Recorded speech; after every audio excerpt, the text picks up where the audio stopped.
You're live. Okay, we're good.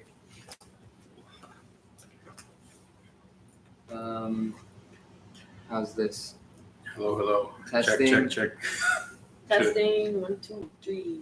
Testing. Yeah, That's that's good. good. That was good. Okay. This is podcast number 2.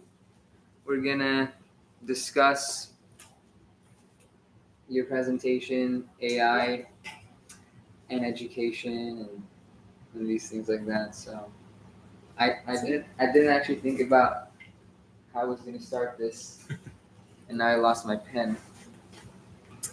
But maybe you could give us a little summary about the themes of your talk. So, this is Madeline Marie, by the way. This is Hello, everyone. our new guest. What's up? Actually, have we our first introduced guest. any of us? No. I don't do think it so, now? but I want to. You guys are just doing an I anonymous podcast. I love it. kind of like how we're anonymous. No, but we've used each other's names before. Philosophers and We've used each other's names before. Well, We didn't we've drop the name doxed of the Madeline school. Marie, so. Yeah, Yeah, I what know. the heck? I just did And I could lose my Eminem. job for this. Eminem. You're Eminem. I don't know. Do you wanna do that? Do you think that's Yeah, just briefly, in a sentence or two. okay? Cool. Yeah. We'll start You should say, like, on that end, or you start. What should we say? Yeah. I don't know, do you want to introduce yourself as, like, the program? I need to find it. Yeah. No, are let's- we gonna or do you talk say your about names? that? Have you guys said that you're students? That's true, but we never said where. But now I figured it's gonna be revealed because we're gonna talk about the professor's article, and I was planning on linking the article, and if I link the article, it's very easy. I think there's no harm in that. No one is watching this anyway. You don't know That's what that. I'm saying. So Yeah, yes, it's This is just, for the Oh, experience. For the men. Well, all of us come from the MAPR program, the Masters of Arts Philosophy and Religion program at Palm Beach Atlantic University, PBA. Madeline Marie graduated this past spring, Yes. and as did Ricky. Yes. Wow, class of 25. Raph and I will hopefully graduate next spring, and Jacob will stay here forever. Forever. I never. Poor Jacob. I think this is your second semester. yes. So 2 more after this one for Jacob. Not too bad. Not too bad. Yes. Now with that, we had a apologetics conference recently that our school hosted that Madeline Marie had the chance to speak at. You talked about what was the title of your talk? The talk of my title was called AI or I Am. I have to give full credit to Dr. Brandon Rickabaugh, formerly of Palm Beach Atlantic University. He came up with that name last year, and we worked on it a little bit. But yeah, mainly it was about a 50-minute talk targeting critical thinking and spiritual formation and the ways that use of like generative AI, like ChatGPT specifically, is either helping or harming those. My view is a little bit more pessimistic than some, for sure. But yeah, should I talk about like PBA's policy? Yeah, First, so and set that yeah, up? let's go there too. Okay, so recently our school implemented a new AI in like our schooling curriculum. So every student now has access to ChatGPT EDU, Mhm. and there was an email that was sent out kind of explaining why they were doing this. And do you have that? I do have the email that was sent to faculty, Mhm. but the only reason they give for its support is just this one extended sentence. Should I read that sentence? Yeah. Go for it. Okay. ChatGPT EDU is designed to support, not replace, teaching and learning by helping students think critically, refine their ideas, and engage more deeply with course material. So that's it. And in this email, they list some features of AI, but they don't defend these claims. They just sort of say Do we have the say in the matter? Do we? is it without consent? No. No. Actually, no. No. This is added on to your tuition bill, and it is non-able to opt out of this. Even for students whose department, like the School of Ministry, is fully banned against using ChatGPT at all, they're still having to pay for this service. So a little bit of turmoil on campus these days about this new thing. It's interesting. I do think, though, that some of the professors at the Graduate School of Ministry use generative AI for their research. Yeah. And maybe for some of their writing, too. Whoa. But, yeah. So But- okay, let you want to answer? No, go ahead. Okay, let's then from the starting point, and then we'll make our way. We got this email. What was our reactions? Where were we? What do we think individually? I don't get. Can't anyone just access ChatGPT? So I don't get what the point of this is. Yeah. Yes. I do know that before it was like widely spread out so that every student just automatically had an account through their school email.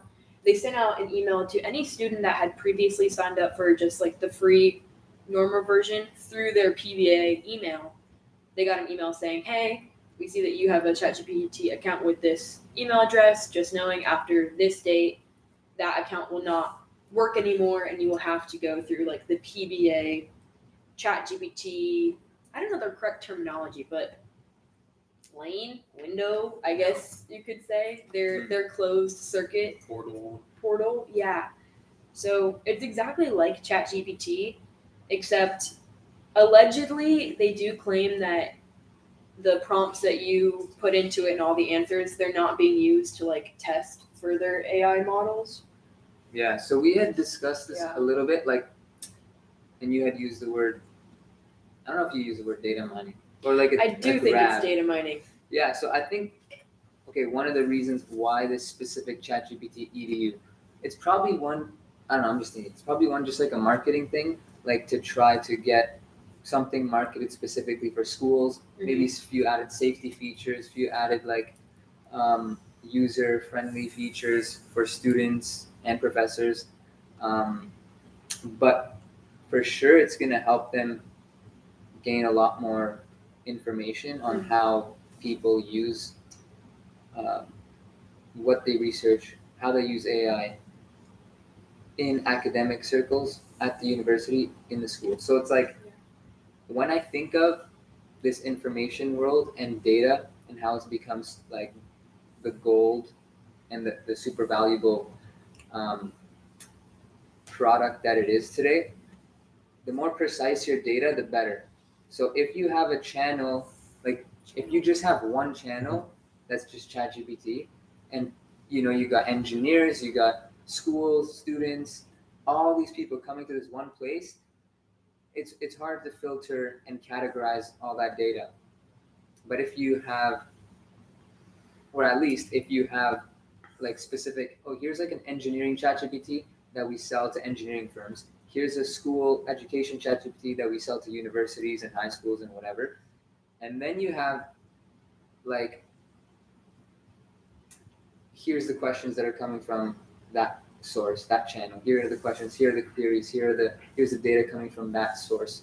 Here are the patterns, and then that again gives a lot more insight. So I think that's one of the reasons. And actually another one is gonna be just to help students familiarize themselves with how to use it, so that because it's already like, it's in the workforce and people are gonna need to use it, they're training us to use it. This is kind of like actually what one of my other professors sent in her email response to me, was like, it just goes to show that the universities are there to train people for jobs and not to actually form them in their education and in their flourishing. It's like, this is a practical matter type thing. I have a question. Yeah. Do any of you know, does the ChatGPT EDU help at all with like anti-AI? Like, are the professors able to see like, this is what my students have logged in their ChatGPT, they've used some of it in a paper. Because if that is a protocol that they could implement, I can see why. I don't think it would actually help because they could just make a different account. Mhm. But I don't know.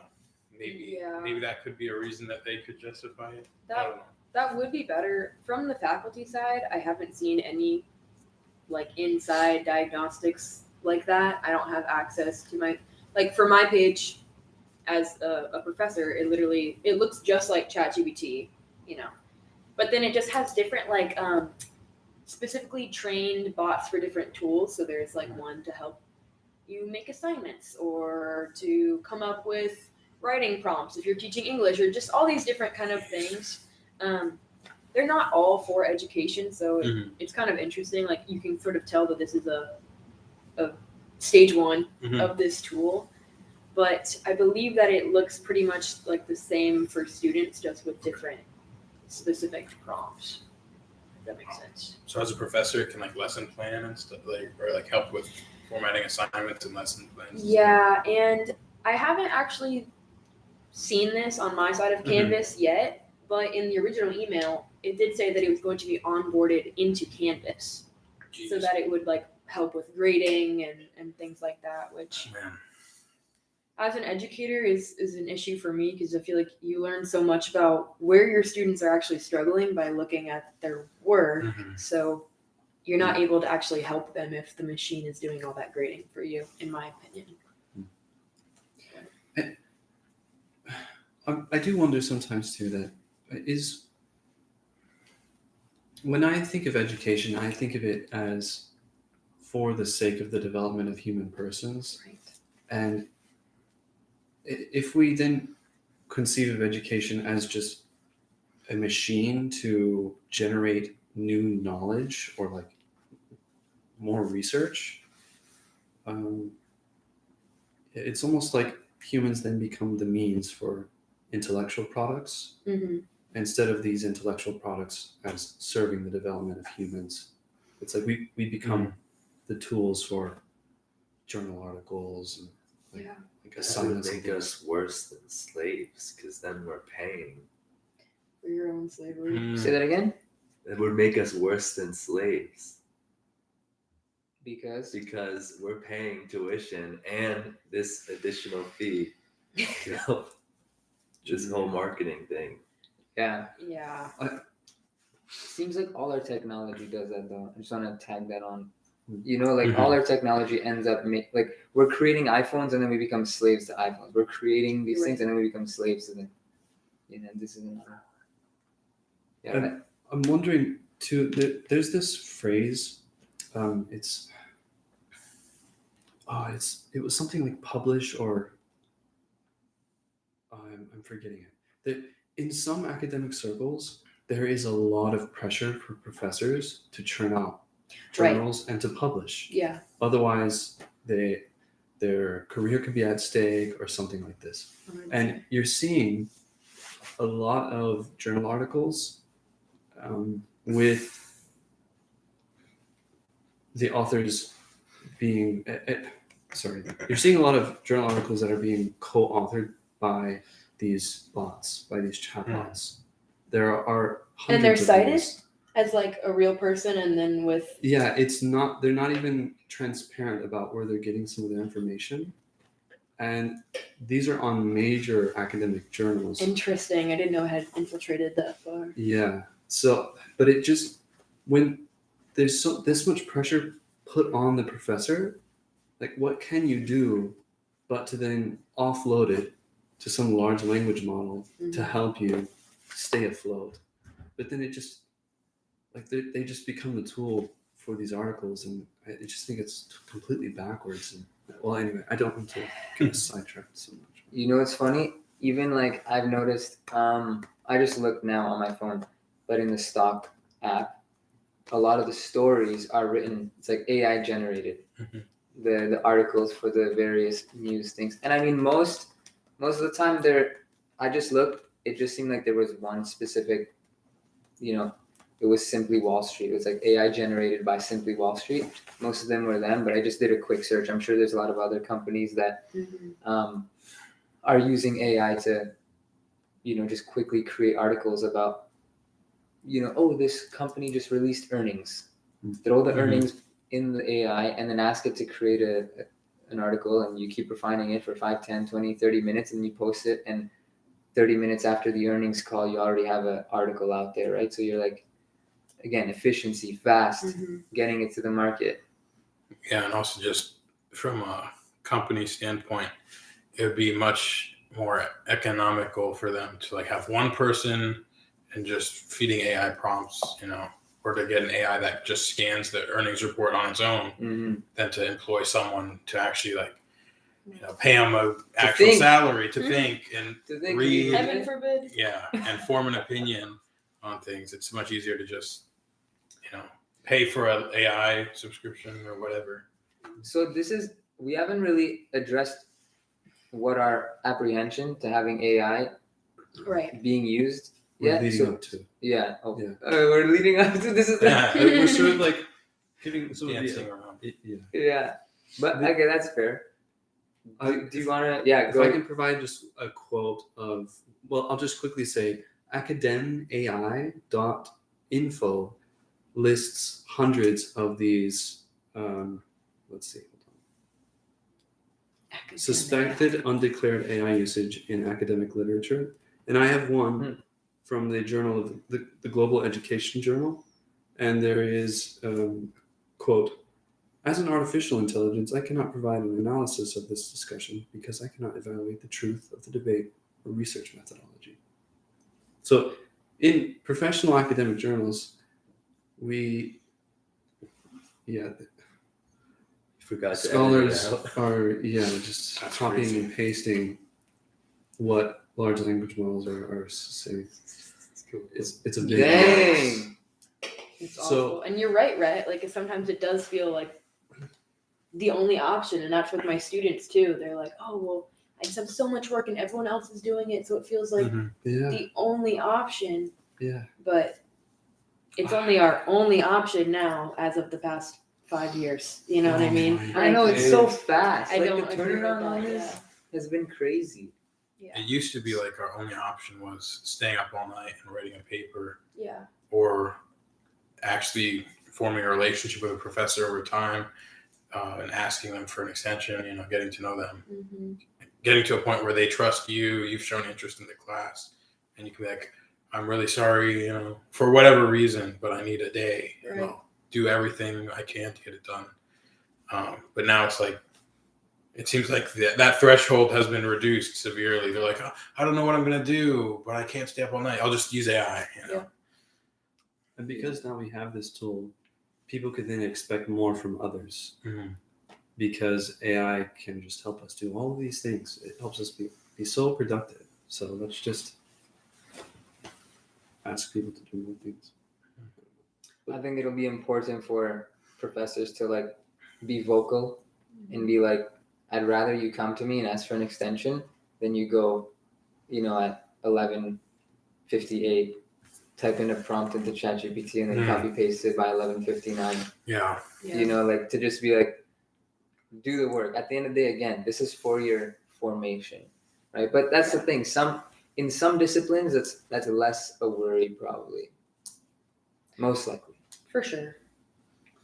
I think that gets at the root of the problem. Us as a society, we don't really teach the importance of formation or virtue or classical values that were so central to all of society throughout Greco-Roman times. Classic literature, the heart of education is not observing facts or learning, different things, but it's becoming a certain type of person that thinks well, asks inquisitive questions, and figures out knowledge on their own that is going to give you, honesty and courage and prudence and all those things. But we don't really have that anymore. So when we're subjugating out ourselves in the sake of, or in the name of efficiency and making everything efficient, I don't think we really understand why that is even an issue. It's an issue because we're not thinking critically. We're not wrestling with information. We're not even valuing what makes knowledge. We're kind of training ourselves to have more of an input output society, Mhm. and that's not character forming. So I feel like, especially with education, we need to back to the basics. It might not be character forming, but in some instances, it can generate us a lot of money. That is true. That's true, and it's hard. And I I'm think not saying that's- it's a good thing that we should be, driven by. Yeah. Well, it's like you said, like we're training ourselves for the workforce, learning Yeah. how to do this because it's going to be part of the workforce, maybe. So I get that struggle, but And I think one thing that people have a problem with too, when I spoke to another professor about this too. They're like the speed to which this was implemented. Like they even had, what was it, like a phase 1 and then a phase 2, but there was only like 2 days between both phases. It's like, okay, like what kind of bugs and glitches are you really looking for? Like you just, usually you might do like a beta and then go a week or something, and then put out the primary, the second phase. But it was very quick, and so that didn't allow even like there wasn't no discretion or talking to, let's say, the students or about why we're doing this. And it was like, here's this email with like 1 paragraph, 3 lines maybe about why this matters, and then moving on. And it's not like I'm trying to be annoying and nitpicking at this kind of stuff, but the speed to which it happened shows maybe the lack of care for the underlying traditional method maybe of education, and just having that discussion a little bit about, yeah, we're going to implement this. Here's the reasons why, the workforce, XYZ. But don't forget, like, this is why you're learning. This is part of learning too. And,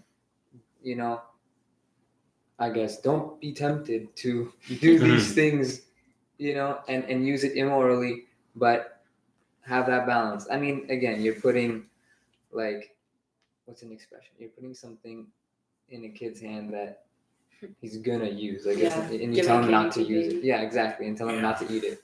In that sense, I think it also reveals a problem.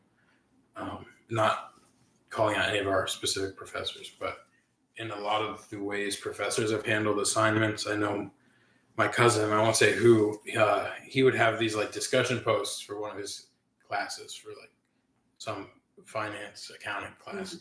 And he would, like, I'd get on a call with him. He'd be like, watch this. And she would show me his screen, and he'd be like, copy, paste question into ChatGPT, submit discussion post, done with his homework in 10 seconds. And every time the professor would give him 100%, because they're just looking at, like, did they submit anything? Yeah. So like you said, it's like putting a toy in a kid's hand and saying, don't play with it. It's like, if the professor is, I don't know, lazy and incentivizing these people to use it, I think that is a large contributor to the problem as well. So, and not putting blocks against it. There's ways to do it. Like, you could do, what's the thing that one of our professors, remember we had to download for the exam? Do you remember what it's called? Honor block? Honor block. Yeah. Like, what if you just said, okay, here's every assignment, it's open every week, from Monday to Friday. You have, 1 hour to write the discussion post, and it's on honor block or whatever. Yeah. So you can't exit. You could use your phone, I guess. Yeah. there's ways around, but, and I know other cases where I think it was Aubriel's boss who was teaching a class, and he would have issues where students would submit assignments completely, it didn't sound at all like they actually wrote it. Yep. Like, if you're a professor who's actually paying attention, you can get accustomed to how your students think, what they believe, kind of their writing style, maybe their strengths and weaknesses. And if you see a essay that's completely, foreign to anything you've seen from them before, you can be like, hey, that's probably AI. But if the professor's not being diligent, it's just enabling that behavior for the students. Or the TA. 100%. Or the TA. That's so true. Yeah. Last week, I got a little bit fed up at my kids because it is kind of fostering I I've seen a difference. I love my students and they're very, very good. But I have seen a little bit of a difference between like when I would substitute for upper level classes or school of ministry classes versus the freshmen. Mm-hmm. And the lack of attention, which is a central problem with all of technology, but the inability to pay attention is like a little bit shocking. So much so that like I had to surprise them and be like, okay, write me 5 sentences on what the word Hellenism means after we had spent 3 weeks talking about Alexander the Great, Macedonian Roman Empire. Like it's the main thing that we've talked about. And over 50% of my kids didn't know what it meant. And that could be like, that was definitely a mirror for me of like, okay, what can I do better to instruct this better? But it also was like, okay, we're not doing our reading. We're not paying attention and we're just not learning well. So in their defense, once I got my worst grade in history and I did part of the readings, but I wrote medieval wrong. Like I just didn't know how to write medieval. like spell it? Yeah, literally. That's a tricky word. And That is a hard I word. think my professor was like, this guy didn't do the readings, and he just like docked me another like 5-10 marks just No. because I couldn't write the main thing. Right, like it's like write Hellenism. You Like it's misspell like a medieval student every time. miswrites Hellenism in your thing, and you're just like, dude, did you even open the book? It's like I actually did, but that's a tough word. I'm so just- generous, but I'm most being of them were like, Hellenism is the doctrine that there is a hell. I No. was like, oh Is my that god. true? I read about 13 papers that said that. No way. And I was like, okay, creative thinking. We're Dude. thinking. We're trying to draw a Yeah, connection. yeah, That's a etymology. dub. That's This is not good. even a theology class. The doctrine that there is a It was so funny. So No, but that's actually. I'm just being, like, I'm being tongue in cheek about saying, oh, in their defense and whatever. yeah. Yeah, that is unfortunate, but I also think, like, it could be that some of them did do the reading and they're For listening, sure, but there's yeah. something about the attention span, Yeah. the reliability that we have on our devices and computers, and we're not writing, let's say, as much, or memory. You know, the impact that all of this has on our memory. That like, it could just be that. I don't know. It just doesn't register for them. But No, I think yeah, you're right. I don't know. There's so many factors here. That's crazy, though. That's actually wild. I don't know if I'm skipping ahead, but my question is, how are you going to convince people in general, but specifically kids, that all this virtue talk and truth and so forth is worth more than convenience? Speaking to the mic a bit more. Sorry. Yeah. How are you going to convince people in general, but specifically kids, that all this abstract stuff about virtue and truth and so forth is worth more than convenience? Kids being kids. Yeah, that's hard. Just give them no technology and act like you're happy with your life. Could we maybe, before getting to the kids part, start with young adults or Young college adults, students and college professors? students, I think anybody, One- old people. one way we might motivate them is by considering your presentation, actually. So if we understand the purpose of education as the development of human persons or spiritual formation, and we see that the implementation of generative AI in educational settings prohibit that or make the development of human persons harder to attain, how is it that it is harder if we use them? Like what's bad about it? Why don't we like it? Is that an okay question to ask? Yeah. Okay. So you're asking what is that? What's the impact that it's having? Yeah. So I think, and this is easy from a Christian perspective, but you could do it secular as well. I think a fundamental identity of human beings is the capacity for rational thought. And I do think that training ourselves to be used to a society where we just receive and generate information without looking into the nuts and bolts of the understanding behind that. I'm pulling this from Brandon Rickabaw's new article, We're Not Thinking of Artificial Intelligence the Right Way, 2025, brandonrickabaugh.com. I'll put it in the description. Link below. We've been thinking about AI all wrong. That's the title of it. But he's gonna say, yeah, like it's not even just the issue that it's making us like think less, but it's training us to rethink in a way where we don't care about where information comes from, and we're becoming like digitized, like that book that we read last year. So I think that sucks. Like, we're taking away a really core part of our identity by suppressing rational thought, but it's also going to be affecting really practical aspects of our life, like our relationships with each other. And I think that's something that we can point young people to. Like, we can even point them to maybe the 2010s in 30 years and be like, hey, look at what happened to society during these years. Look, people were going on Tinder and learning how to flirt with a chatbot instead of going and asking a girl out in 8th grade and like learning how to, be a man and like be a human being. And that has really brought our birth rate down. We already are kind of going in that direction and all these things. Like, I think that we can look at core aspects of what it is to be a person: speaking, relating, loving, listening, and see that, like, when we're just focused on the input and the output and none of the process, all that human stuff goes away. And that makes our quality of life way lesser, even if we have more money and can do things faster, I think. I don't know. What does that sound like? Sounds good to me. In your presentation, you suggested that one of the ways in which the continual use of generative AI in educational settings harms critical thought is, like you were just saying, it makes us care less about where information is coming from. And I think in your presentation, you talked about the issue of justification. Yeah. What could you say a little bit more about that? Yeah, I think with generative AI, we're putting in a question or we're giving it a task and then we're receiving a product.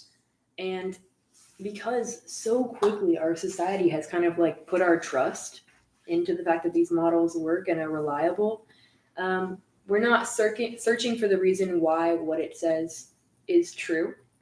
But the definition of knowledge is a justified true belief. So we need some form of like evidence or understanding to know why the information that we get is true in order for it to be real knowledge.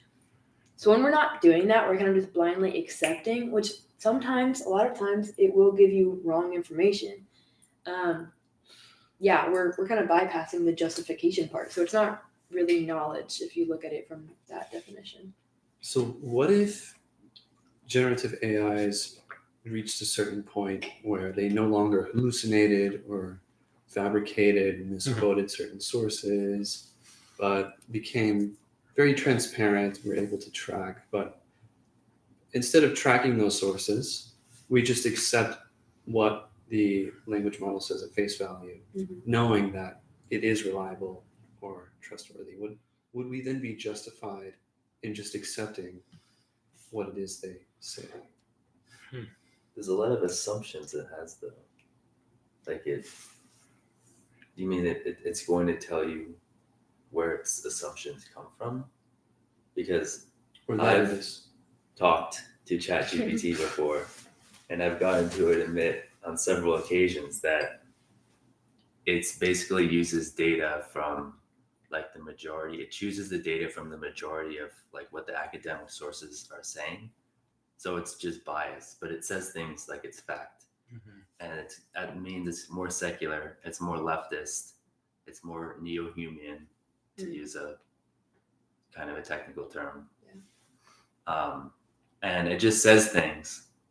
Like, one example I keep running across, unless I'm wrong and I don't understand Aristotelianism, is that it says that color is not had by an object. Like, it just says it as fact. Really? I agree with that, but besides really, that's an anti. that's a ChatGPT. So these are the questions And it just you're says asking that. it? Like, Well, no, do objects have color? No, I noticed that, and then I noticed other things like It's race. It says race is a social construct, which I also agree with, but it doesn't say there are other views. But then I asked, what's gender? Gender, turns out, is a social construct, and it doesn't qualify. I mean, it sort of says contemporary sources say this, but it says a lot of these things as fact. So there's a clear bias there. Maybe not, maybe incidentally, maybe there's no agenda, Either way, there's a bias. It doesn't qualify most of the time. There's an agenda. So, but you could say objectively, in the wrong hands, it could be a very easy tool for indoctrination or pushing a certain narrative or Well, it's already happened. It is in the wrong hands. well, of course it is, but I mean, like, to the degree that people are reliant on it, and people are like you said, Mallory, going to it to get knowledge and to answer questions and taking it as true or fact or good enough, like, and to the degree that dependence is high, then it's going to be a tool for propaganda, you know, and conformity, uniformity. I wonder, because I think that testimony can be a basic source of justification, but I understand that large language models aren't persons, and so perhaps can't give a testimony. But if they could, I don't know, because it suppose a doctor diagnoses me with an illness and he tries to give me these evidences supporting his claim, but because I'm not a healthcare professional, or I don't know, maybe he doesn't quite distill the information down to a level that I can understand, so that I've completely misunderstood him. Right. But because I'm aware that he is a healthcare professional, I just put my trust in him. Right. So I believe that I have this illness, and I think I can be justified in believing that, despite not understanding where the information has come from. Like, that's a really good point. That's actually a really good point. I like that. And I feel like that is true. Like, that sounds right to me. So it feels like that would track over to the generative thing as well, in the case that it's always correct, like you said. That is a hypothetical, but that probably will never happen. I want to read real quick. I feel like maybe my answer to this will be this. Maybe it's not the issue of justification, but it's like the effects of. I also think with this whole conversation, we're kind of talking about continued use, maybe. Like, I think there's certain aspects where it can be helpful, like early cancer detection. It has shown very, helpful and is correct in a very, very high bracket at the time. So I think that's cool. I don't think that's a bad thing. But Brandon Rickerball right here, he says, the real heresy is this. The danger isn't that AI will become too much like us. It's that we have already become too much like it. We don't wrestle with thoughts anymore. We generate content. We don't cultivate relationships. We manage them like transactions. And so I think maybe that word transactions is where my concern is. Maybe it's not justification. Maybe it's the process of receiving that information will turn us into a being that's more just transactional in everything. Yeah, like we said it earlier, it's very input output. I think that's a pretty common theme in the marketplace today, is just like, hey, we want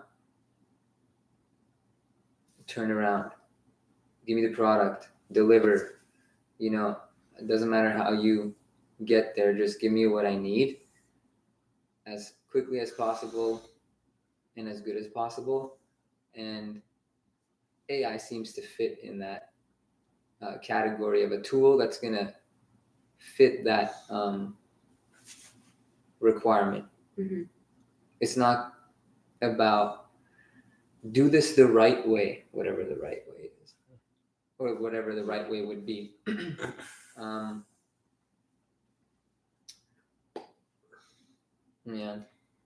Do you guys think we're gonna have like technologies like this in heaven?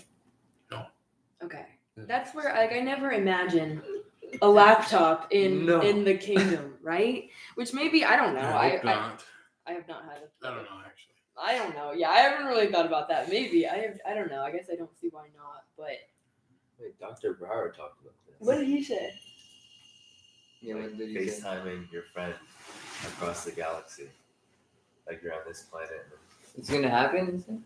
He said, why Why not? not? Like, that's a good use of the Why would you technology. need technology to do that, though? Maybe I don't you could know. just Heaven zap is. yourself. Yeah, what if you could just In heaven astrally we got project teleportation. That's into a the- fact. In heaven you This can is all teleport. speculative. Yeah. Yeah. Like, will there be wheels in heaven? Where does the Right. technology stop? If Exactly. we want to carry something from place to place, can we have like a wagon, or is the wheel too advanced? Yeah, that's a good question. I Who think knows? that was one thing that I like focused on in my talk with like the whole is efficiency good thing. My point was kind of like I don't think that God is very focused on efficiency. I don't think that he's constructed creation or the redemption process in a way that is as efficient as it could be. I welcome pushback on that. But it seems like it could have been the case that if we should chase after this thing so much, then God would have just redeemed us right after the fall in the garden. Or I don't know, there would be maybe an easier process. I don't know. So I just don't really see that very much throughout the scriptures. But our society is totally focused on it. So that's where I'm like, okay, maybe this is why this is not a good thing for us as humans. It's for GDP. GDP? Yeah. Gross Gross domestic domestic product. Oh, okay. GDP. It's how wealthy a nation is, basically. Okay. Yeah. Yeah. So do we want to? So okay, yeah. Its impact on people, its purpose in the marketplace. Do we want to kind of discuss? We've been hinting at it, discussing a little bit of it already, but like clarifying. Let me do this. Here's the quote, direct quote from the email. ChatGPT EDU is designed to support, not replace, teaching and learning by helping students think critically, refine their ideas, and engage more deeply with course material. The trouble is they don't provide any support for that claim. They say it and then they start talking about something else. And I tried looking for their policies on ethical use of generative AI, and it's so hard. Well, I actually haven't found their policies. To be honest. They're really hard to find. They linked some of them in that email, but when I clicked on them, I didn't have access to it. So 404 page not found. yeah, that's essentially what I got. So, Yeah, anyway, I don't know. I mean, that just goes to show how quickly they implemented it. Yeah. Too. Like, it's just kind of like. And Dr. Rickabaugh, in one of his essays on his website, says something like, there's this fear of almost being left out. Mm-hmm. So before we question about its implications on persons and communities, we just want to make sure that we're not left behind in something. I don't know if it's our output of research.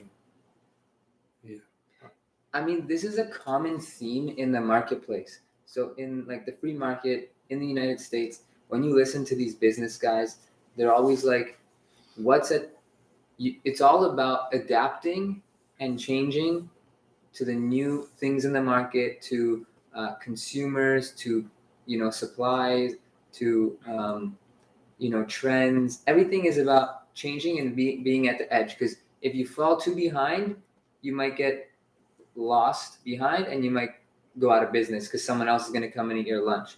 And like you can read some economists and they'll talk about how like I read in basic economics, Thomas Sowell, when Kmart was like the big grocery store, it didn't pivot as quickly as Walmart did, and now no one talks about Kmart, and Walmart is the big chain. Mm-hmm. And there's tons of stories like this where companies were slow to adopt the new technology. Like there's another one about like department stores and like using credit cards. At the time, credit cards were new, and there was a little fee for using the credit card. And the big department store was like, "No, we're not going to do that." Maybe it was like JCPenney or something, or maybe JCPenney was the one that took over.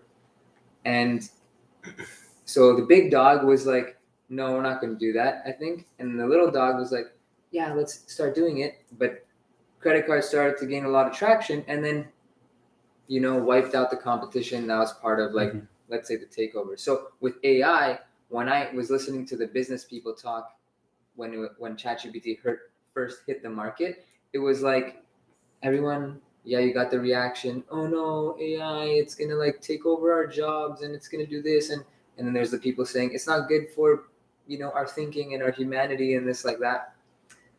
But then the business guy was like, look, it's not going away. People are gonna use it, and you're either gonna fall behind because they're gonna use it and they're gonna be faster than you, better than you, where it's good, it's gonna help them. Where it's not good, they're gonna ignore it, and they're going to get the edge in the market and beat you out. So it's like implement and move forward. See how you can use it, integrate it into your business, make things faster, make things more accurate, get more data, etc., and progress, all of this, it's in that same theme. So when I see the school doing that, it goes back to, we need to be a school that's at the cutting edge, we're competition. We're selling education to students, and another school is going to do it better than us. They're going to have something more attractive than us that's going to take our market away.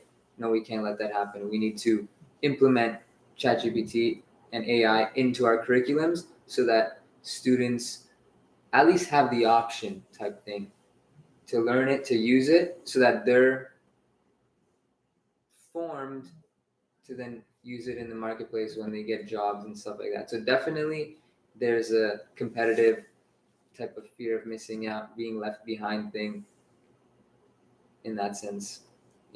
100%. And I think that the professors who have to churn out a lot of research feel this pressure. I don't want to be left out. I need to keep publishing. I need to reach this deadline in my research plan. But I can, and so I just need to use this tool. And it's not, education is, even the quote unquote liberal arts, which we should be, is hardly a liberal art. It's all about money.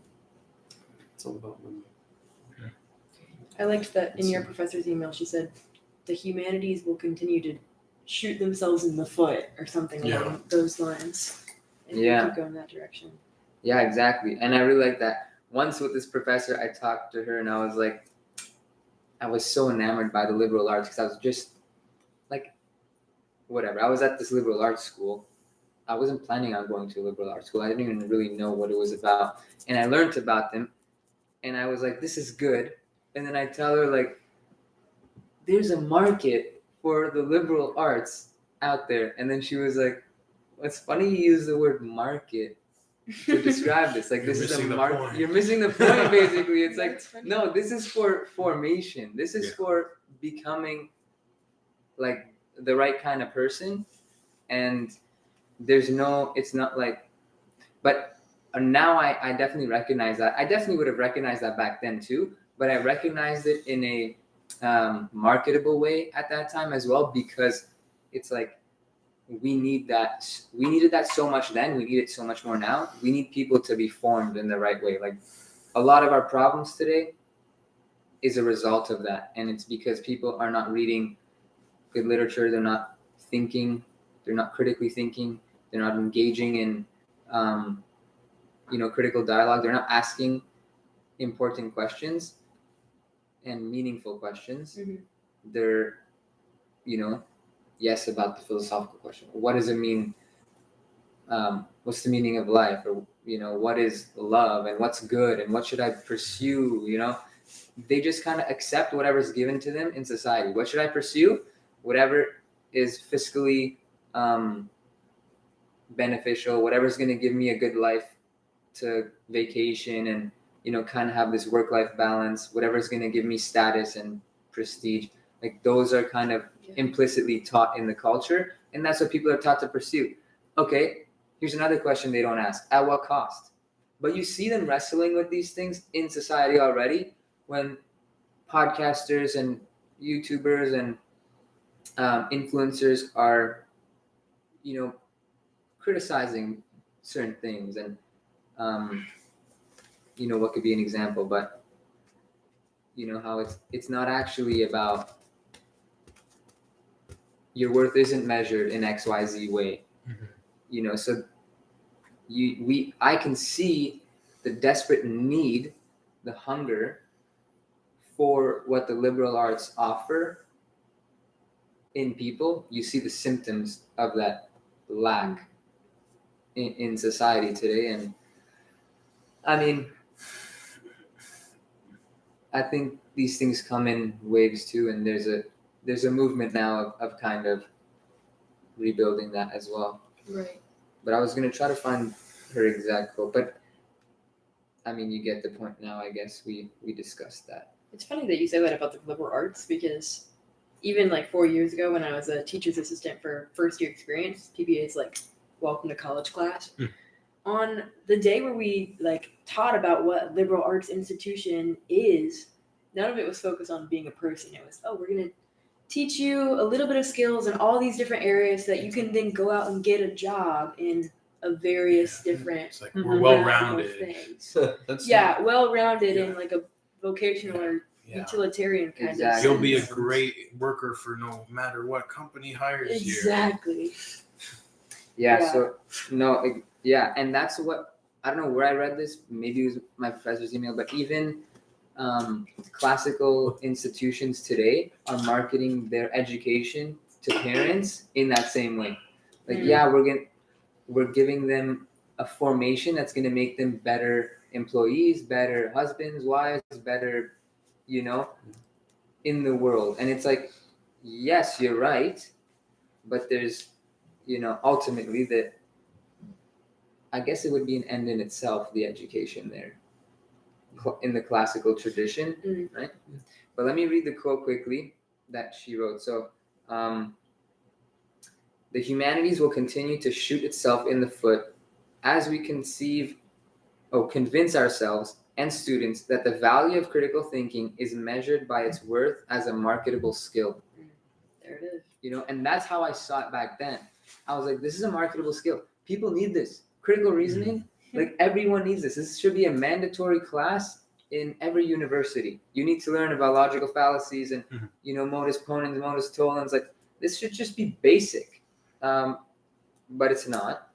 And I saw it as a marketable skill because there was a lack. But yes, it's still forming the person to be the right kind of person, not the kind of person that's just going to walk up to a computer and see something written in it and say, oh, that's a fact. I'm just going to take that to be true. Or, walk in the sand on a beach, see something written in the sand and just be like, yeah, that's true. I'm just going to accept that. Like, you need to have the right measures and balance. Yeah. You feel like someone's about Someone clicked their lips like Yeah, that. someone- Both of us. yeah. You go first.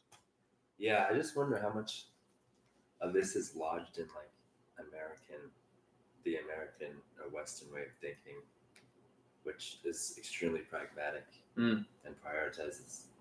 I don't want to be pessimistic, but it's like if you want to dislodge this way of thinking, it seems baked into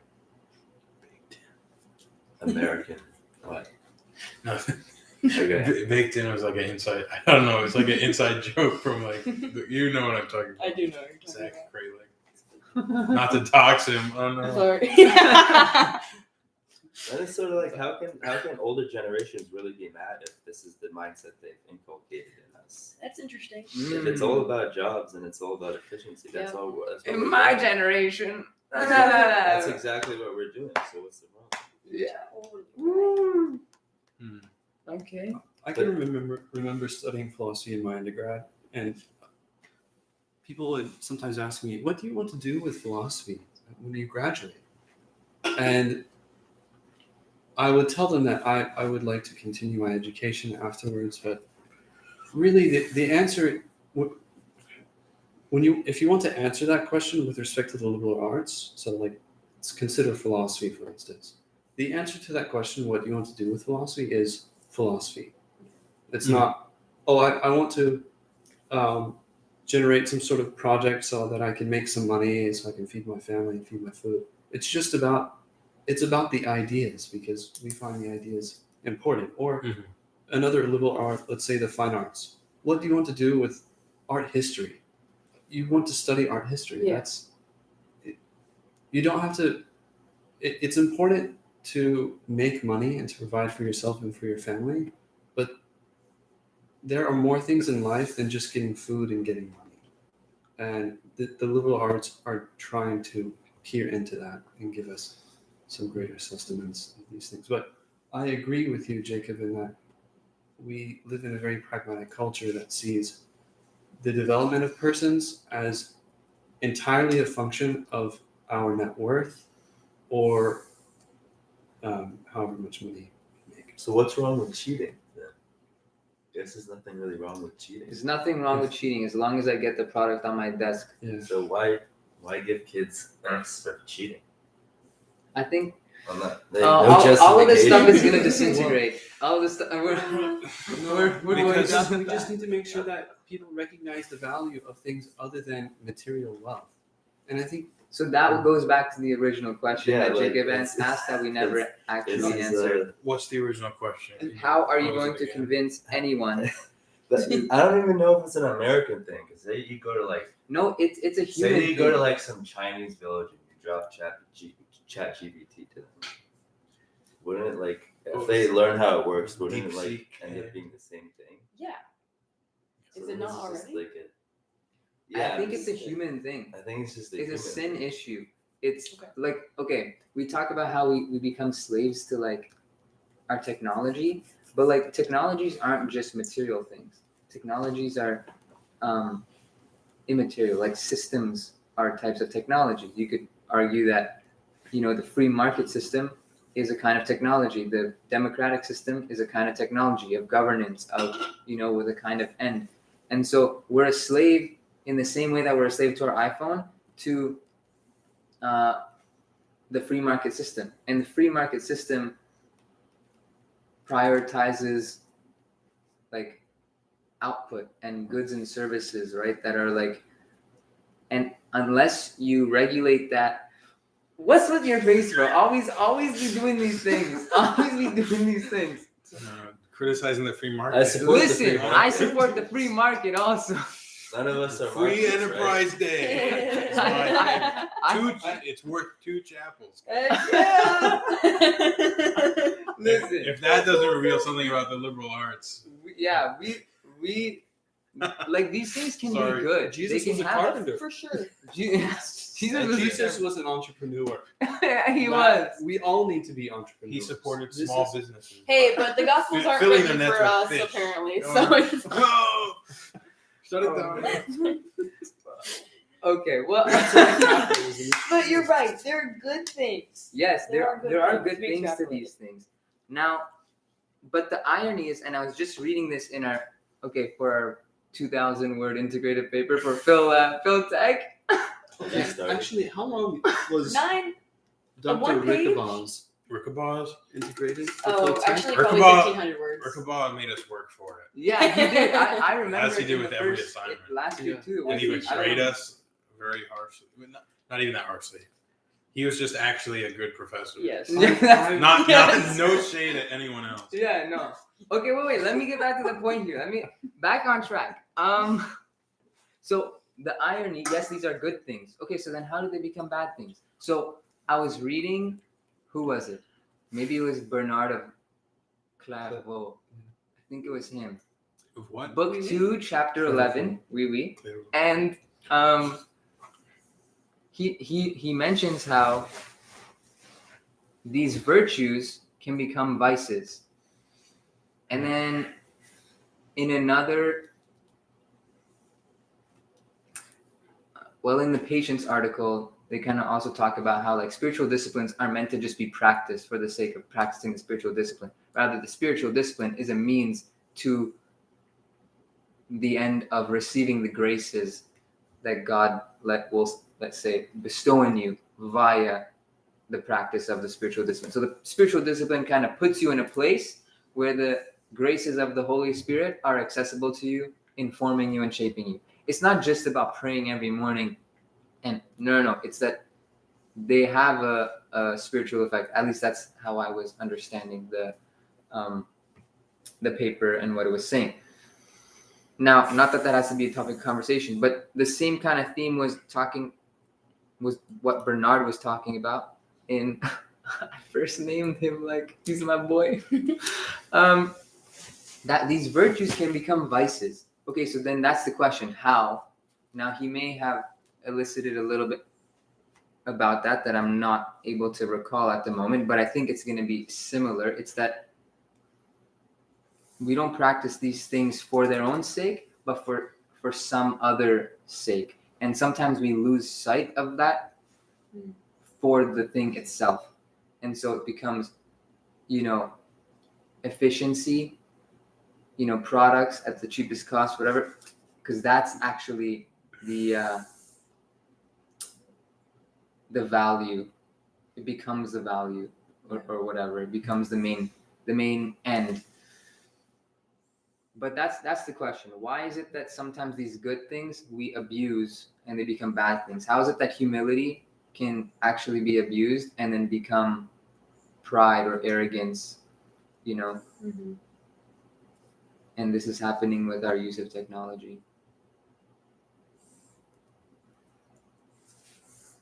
It's a big question. We're cool with long pauses in the podcast, don't worry. It's Aristotle's Virtues where he talks about using The mean. practical wisdom to find the mean, right? Yeah. Is that kind of the same idea? Yeah, virtues, vices, and then the golden mean. But it is like, oh yeah, how do you find where that is? Yeah. Where that is. It's hard. Yeah, it is. It's in some sense it's probably connected with the narrow path. That's good. Yeah, I don't know what we do about it, Jacob. I say everyone needs to return to classical education, because I have noticed that like the students that are coming up to me with concerns about this, that are like on student government at PBA, that are worried, that are pushing back, they're pretty much all in the honors program, or they're philosophy major or history major or something like that. I'm not saying all, but there's a very big pattern of like, oh, when we do go back and study these like classic works and interact with philosophy, that it does change the way that we see it and makes them not want to give up their work ethic for that. So maybe it's an early implementation of raising them up right, I guess, in the way they should go in that sense. I don't know. But I do think there maybe is something about literature that can pull out depths of your soul in an interesting way. But It's all questions about what does it mean to be human. Yeah. But yeah, go ahead. I was thinking maybe next semester, let's instigate a protest. Oh Okay. no. Whoa. I'm not paying for that. That's So not paying for that. I do think that naturally people are inclined to some kind of to protest something. So you're just gonna give them an I mean, like, excuse? sometimes, like students. Well, we can't It's let not them know that it's uncommon us. for That's students. why. Oh yeah. Yeah, It has to be organic, Cut this out. grassroots. Yeah, exactly. Oh, true. there is a Pay an student and undergrad undergrad student. petition going on. yeah. People are signing against We, there should be an opt out, like Sailfish Smart. That's no. The fact that they don't have an opt out. Yeah. Yeah. Because you can opt out of every other program that they've added on, like the textbook one that they added on, Yeah. whatever it's called. Selfish Selfish smart. smart. Oh, Selfish Smart. Oh, you Selfish sorry. Stupid. Sorry, you said that, and my brain just started. Don't worry. I'm sorry. I know. I feel like You're we're good. throwing a lot of shade on PBA. So this I don't like decision doing that. in particular was. They egregious, deserve our so- shade. I don't like that. I don't like it when a school takes some position and then all the kids are like, I'm just like, Yeah. relax. That's so true. Yeah. So I don't want to come across like we're doing that. We're not doing that. Yeah. I think we are. A little bit, but They like are making a little. us pay. So this We'll is make no them specific- pay, But we're not nagging about it. Metaphor. But we're raising some This isn't a question. question. I think it would be okay to nag them. Sometimes it's okay to sound a bit annoying. You know? Sound the alarm. They did invite me to give my talk at the faculty book club. Deb Schwentz. Okay, Bob Gershmeyer is her husband, right? Yeah. Okay. Yeah. And when he came to my talk, I was like, oh no. But then Like, I don't know who. Yeah, what? Is there inside thing? he is the husband of the president. And so I just assumed, like, oh, I'm about to maybe rag on this a little bit. Like, I was nervous. But he sent me a super awesome email and was like, thank you. This is great. Loved it. I think that you should share this at the faculty book club. It'd be great for the wider community to hear. He's the nicest guy. So nice. So I will give them brownie points. It seems like they are open to criticism and conversation about it. Side note, he's also like the most educated man at the school. What? He has So like humble. PhDs. I don't even remember. He has like masters from MIT, Stanford, Duke, PhD. Yeah, he swept all of the top schools in America Bruce for his Banner. I theology didn't know that. degrees. What? And he Yeah. signed up his email Hume 1 instructor. That's what he said. He said Bob Gershmauer Hume 1 instructor. So I was like, That's He- crazy. he's that's like so nice. he got it's either 4 masters and a PhD or something like that. And it's like, I'm serious. It's like MIT, Stanford, Duke, Princeton, or something crazy like that. He's so like, And he's, you wouldn't like, so expect chill, it. Yeah, yeah. he just walks He's- around. Yep.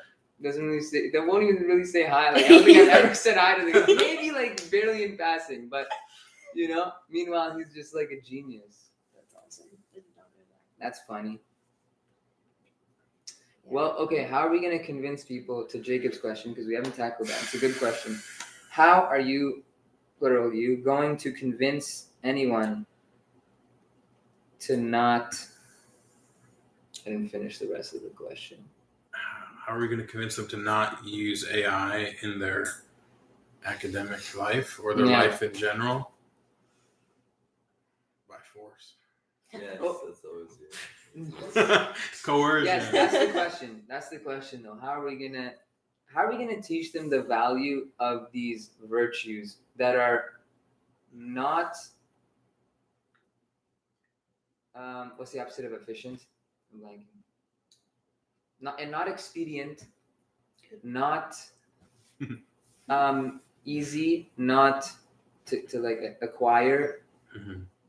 inconvenient, Yeah. long, hard, and I don't know. Say something. Arduous. Yeah, like it requires work. You tell them that all the character work they don't do here, they're gonna have to do in purgatory. You might as well, dude. Loki, that could be 100% AI true. sends I'm you not to saying it's hell. 100% true, but that could be Yeah. 100% true. No zapping. No zapping. No zapping. Outsourcing your rational faculties makes you an animal. Literally. Means you can't go to heaven. Write really good literature that turns all AI users into dogs and irrational to like they devolve. Be like, But what aren't if there we stuff do? like that? What if we? The Okay. phone you devolve after, there's like those T-shirts, the Darwinian evolution. Oh yeah, and then you the go back phone down. just Your starts phones, turning- and they start going back down.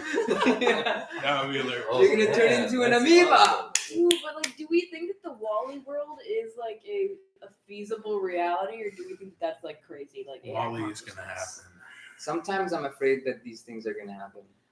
Wall-E is the lore accurate arc of humanity. Wall-E's the only intelligent creature. Is that what's gonna happen? No, the Wall-E's humans are not. just Just roll the around in humans are wheelchairs all swap day. slaves. Don't do anything. They FaceTime each other when they're right next to each other. They They can't can't stand turn their up back. from their loading chair. Oh my gosh. No, that's not. It won't be exactly like that, but it'll look something like that. We'll just have computer chips in our brains. Elon Musk controls. Everything's gonna be recorded, It already is. but like Meta every glasses. street corner, Yeah. every that's- single place around the world is gonna be recorded. Like Have you guys watched that episode of Black Mirror? I mean, it's a theme in many of the episodes where it's like they have integrated like into their eyes these sort of social media features where like you can block someone and they'll just blur them out of your vision whenever you see them in real life.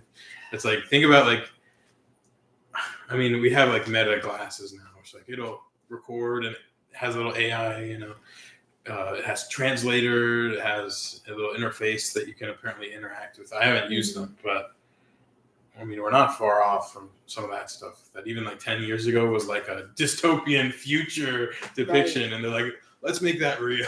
It's like, no, it's crazy. did you not watch it? It's crazy the degree to which we're capable of doing things. I know. Like when I was reading the consciousness paper, the Cutter paper.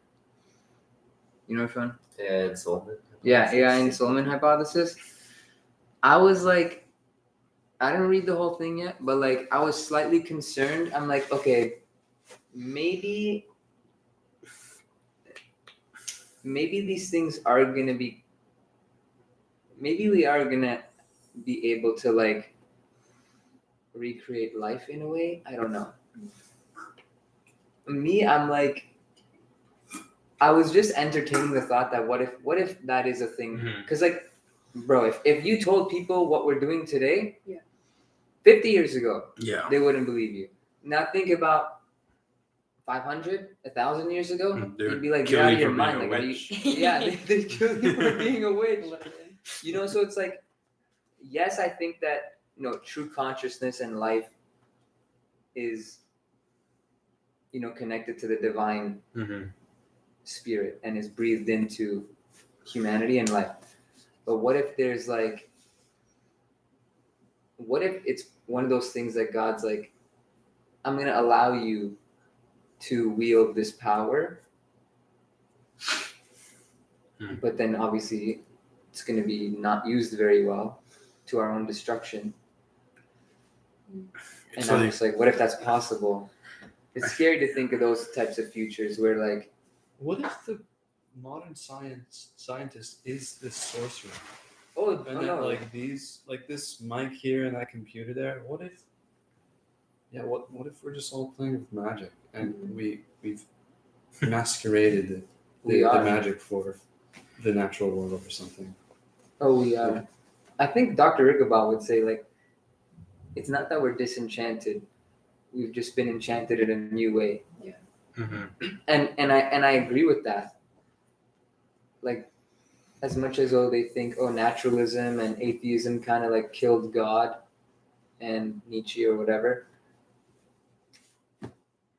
No, we've re-enchanted the world in our way, which is the technological way, which is the zeros and ones, the computational, maybe other ways too, but that's the main way, let's say. And you could even see that because like most people don't understand how these things work. Yeah. I still don't understand how like this microphone is recording sound and sending it through this wire to that computer, or like how that even gets like sent through waves Through the air. like beamed radio up to the satellite. Like I don't even when my physics professor explained it, he's like, here's your wave, and then when you record the sound, it gets translated into the wave like this, and then that gets sent, and the receiver takes out the like what is it, sin cos tan, like Mhm. yeah, it takes out the Sine. background Side, yeah. sine. Okay, I learned it in French. Uh-huh. Oui. It like takes out the sign, and then only the little sound bars.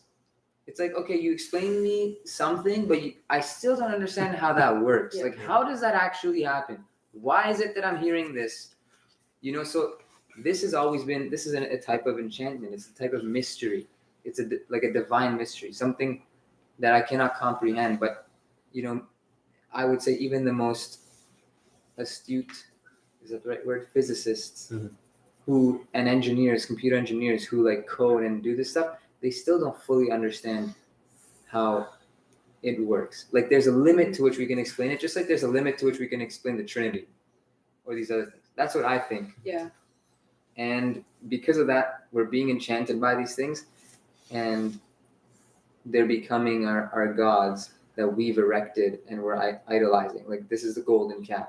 We built it, and now we're worshiping it. This is an altar to the unknown God, but it's not. Yeah. So we're talking about things as if they're really bad. Yeah, we are. What's interesting Don't is that No, you're good. What's interesting? is that I've heard that our generation is turning more and more towards at least interest in Christ and God. Okay, this is true. This is true. Let's change it to a more positive outlook now. Now, That's the interesting thing. It's not all doom. it's and not gloom. all doom and gloom. What explains this if we're all brainwashed puppets of AI? The symptoms, I would say, first is like we see that it's not enough.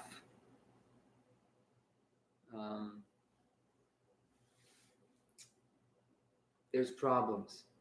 there's something innate, maybe we're not all doomed, because in our hearts, in our soul, in our mind, there's things that we just can sense, and most people's consciences are not fully seared, and maybe they'll be unseared, and their eyes will be opened later on, but some people are seared, and those remain seared, and they just won't wake up to these things, but they sense that this isn't right, and all these bad things are happening,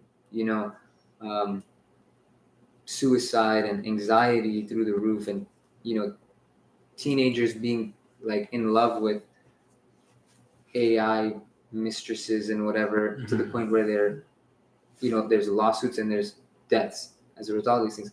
Like, you can be like, okay, there's some problems with this. You start to question it, and then usually we go back and we say we've gone too far, type thing. Maybe here's a good analogy. You're wandering in a forest and you're with your friends and you're doing something you maybe know you shouldn't really be doing. It's late at night. We're supposed to be back at the camp, and we're all out camping with the family, but we snuck out. We're going to go. You're wandering in the forest, and now all of a sudden it's late. You're far. You guys don't know where you are. You got into like a cliffside. You're like, this is too much. This is kind of, something's wrong. We need to get back. And now you're like in that position. Typically, we try to reverse. We course correct. I've gone too far this way. Let me come back and let me try another way. And so sometimes that's what's happening. Like, we'll reverse for a bit.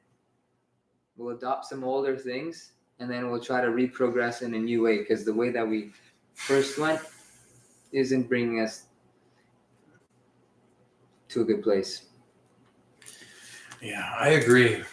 But I also feel like if you look at history, we never go back, which is, if we're trending in a bad, I'm not saying that history only goes downward, but technologically speaking, at least, it doesn't seem to ever go backwards, barring like a nuclear war that wipes out humanity. I just don't see that happening. Like, especially with a profit incentive for these AI companies to keep going, keep getting better. And I know there's lots of people have ethical concerns with like the data centers using up water and generating heat and all this stuff as well. But yeah, I don't know. I think there might be they might take it upon themselves to try to refine those things where it's like, oh, we made our data center use less water now and it makes less heat and uses less power. It's completely solar or something. But I don't know. I don't feel like we see things go away, which is also why at times I'm like, are we like too resistant to change? Like, I'm sure the scribes, when the printing press were invented, they were like, oh, these people, they're so lazy. Yeah. They aren't cultivating the character of, taking 10 minutes to write one word. Sure. Like, these guys are mass producing books, and now there is something lost. There is something lost. I agree, but everything's like a trade-off. Every generation has, this new generation using these new things, they've lost this, but every time we end up back in it. I think that we might slowly be outsourcing too much of our humanity, like you said. And I think AI kind of strikes at that, especially with generative AI, because it's not just like outsourcing, penmanship skills or some other basic function. It's like, no, you're outsourcing your critical thinking skills, your mind. You're like, I don't want to think about this. Give me information. And if we identify that, rationality with part of being human or being in the image of God, outsourcing that feels like a much greater offense or like betrayal of our humanity than like using a printing press to stamp a book. I don't know. There was a few things that I would want to say in response to that, but if anyone wants to jump in first. Well, I just want. Well, you can go because I have a question for Rhett that's slightly non-related. Okay. Well, frankly, I forgot. No. But I did want to say, like, one. Okay, yes. Like, I feel like this is an existentialist paradox. It's like, can you ever go back? No, you can't ever go back. You're always moving forward, obviously. But what we may do is just that course correct, like in the sense where yes, we're literally moving forward in the timeline or whatever theory of time you take, but we might adopt or let go of some things and then readopt new things as we progress forward. Now, here's one of the other points. Everything that happens in the marketplace, like one, in the sense where I was answering Jacob's question, was in the spiritual formation of the individual, in the belief system of the individual. When it comes to like how the market does stuff and how the rest of the world is going to respond, this is something that Jacob also emphasizes, that the people still have power to a certain degree.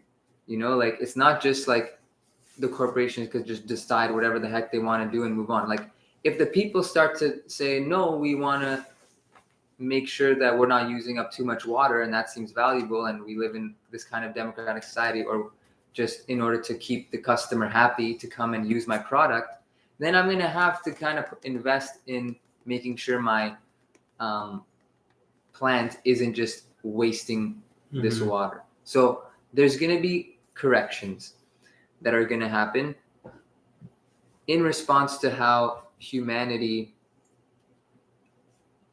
and the people, what they believe, what they want, and to the degree that they make that known, and to the degree that that's a real lasting impediment in the way of the corporations, in the way of the businesses, in the way of the government.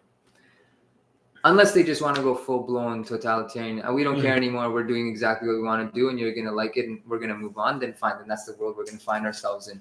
But even totalitarian governments need support of the people. Yeah. It's just easier. So in some respect, you still need to get the people's view on your side. Yeah. You can't kill everybody. Exactly. That's a good point.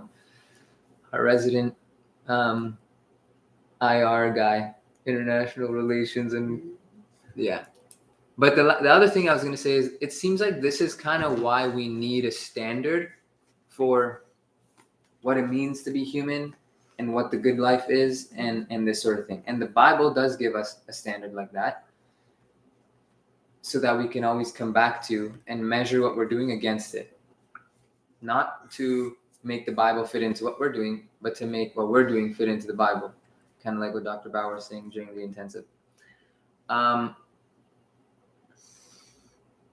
actions need to be informed by our faith, not our faith conform to our actions. But what I mean by that is, unless we have a fixed standard that guides our actions and what we do in the world, then what we do in the world will continue to change as we see fit, because we become the standard of how we define things, of what is the good life, of what it means to be human.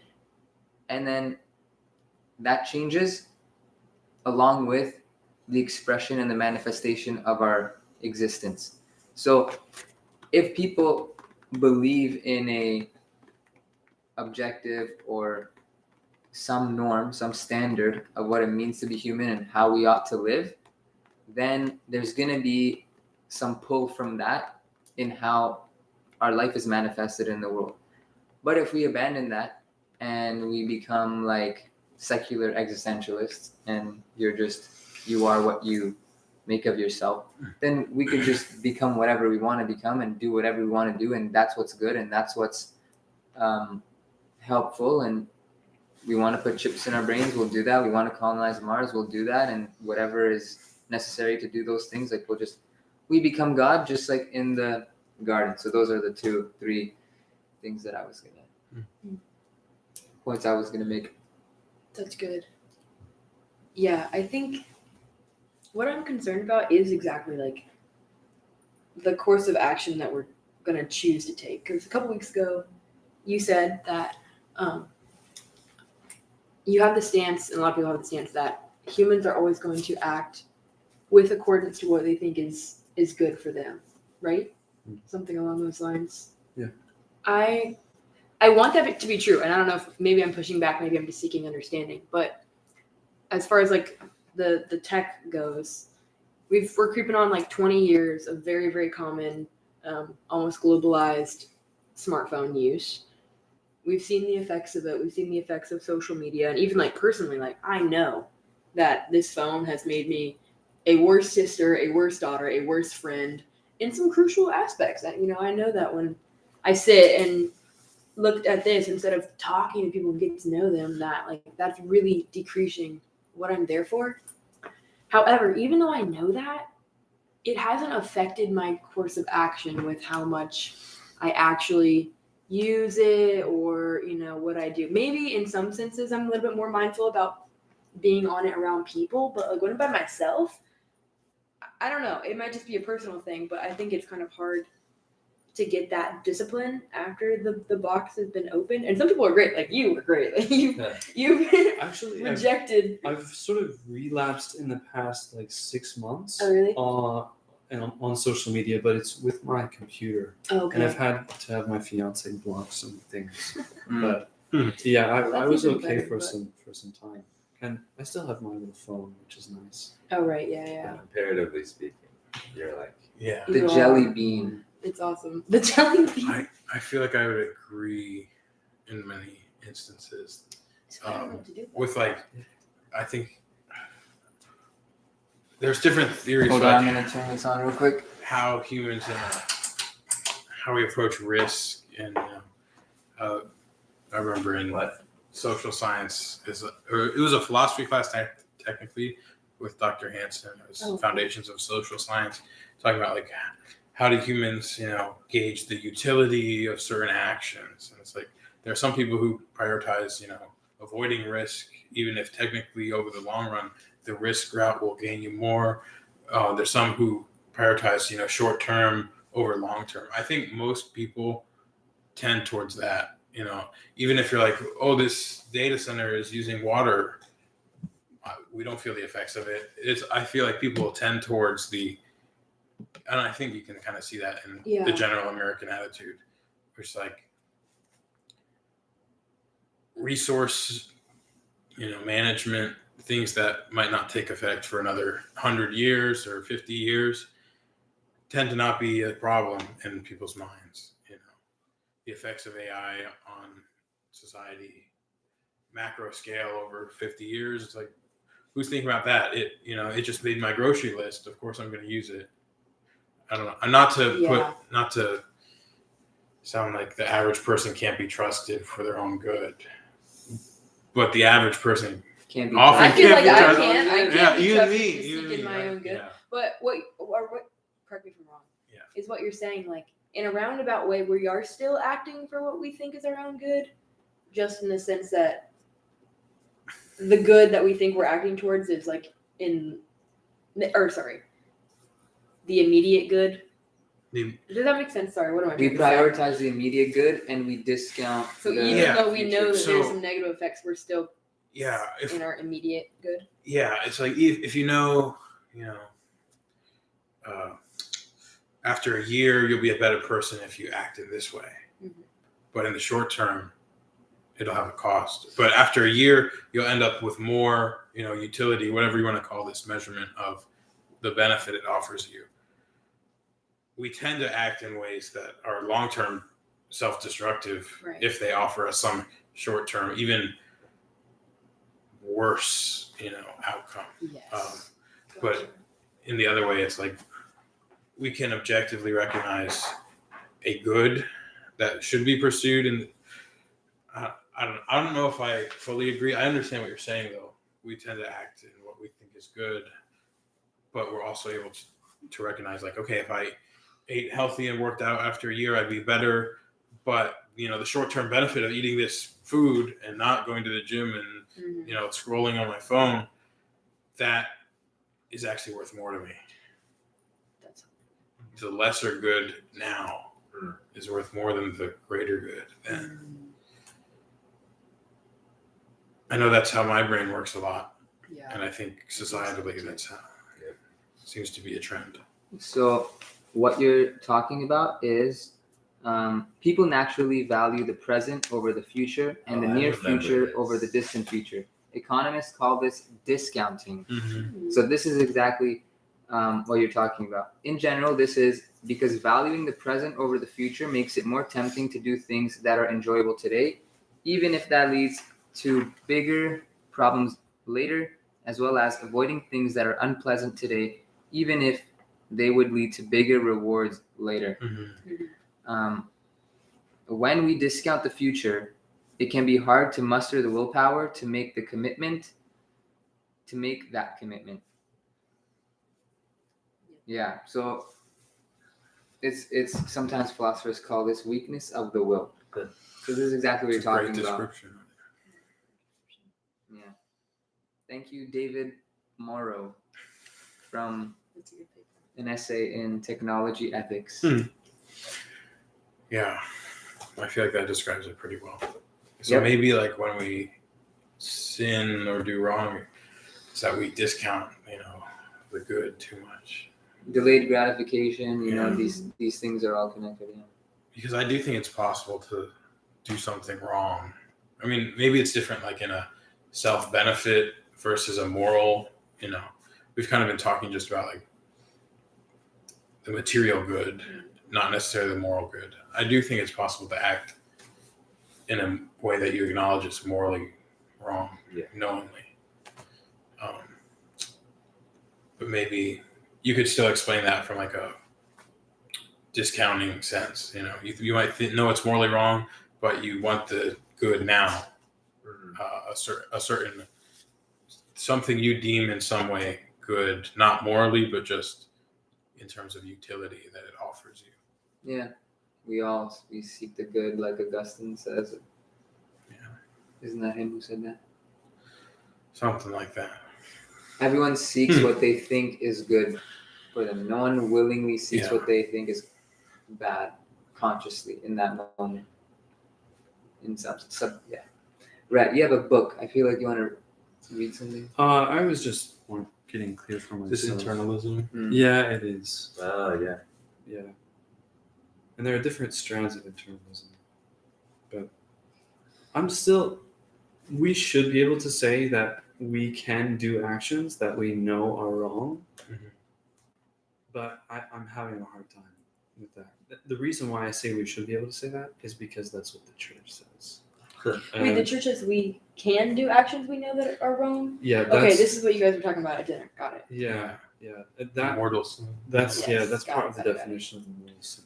But I have a hard time with it because I think motivational internalism is true necessarily, so that for any action we do it because we have, unless we've been coerced, judged that action to be good.